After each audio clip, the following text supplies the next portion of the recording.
All right. Good morning, boys and girls. We are finishing our book, Swindle. All right. We're going to tie up all those loose ends, find out what happens and what happens with that baseball card and the money from the sale of the baseball card. Here we go. Chapter 32. Never thought I'd see you again. Logan Kellerman stepped onto the porch at 530 Park Avenue Extension and stood in front of the elderly man in the rocking chair. How are you, Mr. Mulroney? Older and wiser. I know now that your sudden interest in backgammon was to keep me from noticing what was going on across the street. I have to admit, I never took you as a burglar. Logan shuffled uncomfortably. I'm not. I'm an actor. Well, you must be a good one, Mulroney growled. You sure fooled me. I thought I had a friend. It wasn't all acting, Logan admitted. And we got no reply. He took out the backgammon board and began to set it up on the rickety table between them. The retired miner eyed him suspiciously. Don't tell me. Palomine's got a set of silver candlesticks that you missed on the first go-around. Logan pulled up a chair. What's the count, 17-14? Mulroney snorted.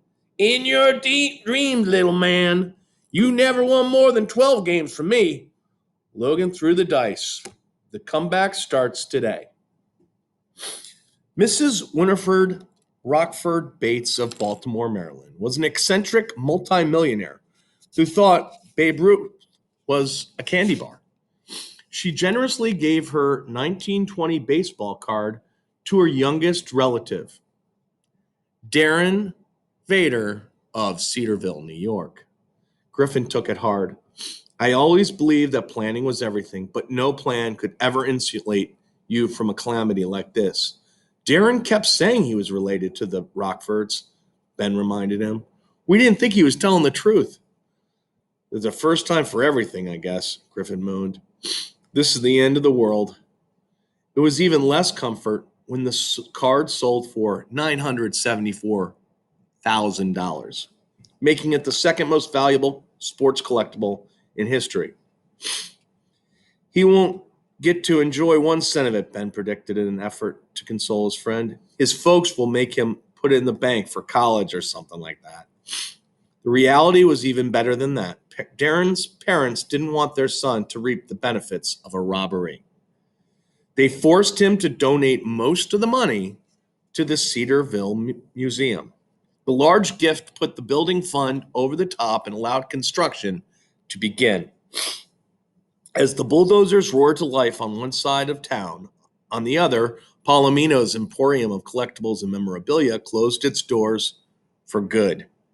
The store had never recovered from the scandal that its owner had cheated Griffin out of a Babe Ruth card. S. Wendell Palomino moved to California, leaving only one thing behind, his dog Luther, who was sent to the town pound. The Doberman spent less than an hour before being adopted by Savannah Drysdale. It was a match made in heaven. The Cedarville Museum opened on schedule the next summer on the site where the old Rockford house had once stood. Townspeople turned out in force for the dedication ceremony and toured the exhibits of artifacts from pioneer times and memorials to war heroes who had grown up in the area. What everybody knew, but no one was willing to admit, was that the most interesting thing that had ever happened in the sleepy little community was the great baseball card heist. That was why the biggest crowd lingered in front of a large frame photograph of 7 sixth graders.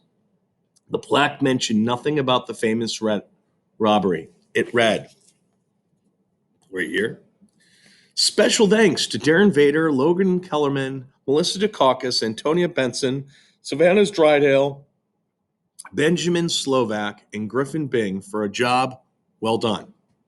The picture hung up opposite a large window overlooking the building's adjoining skate park, which had been a condition of the museum's largest single donation. The idea for the park came from an old proposal that had been found in the file.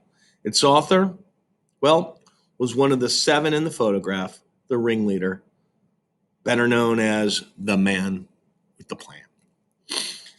All right. And that is the end of the book. So the next book is called Zoo Break. If that's the next book in the series, if you're interested, it's a very good one. Anyway, it's a good summer read, so consider getting it. All right, take care, boys.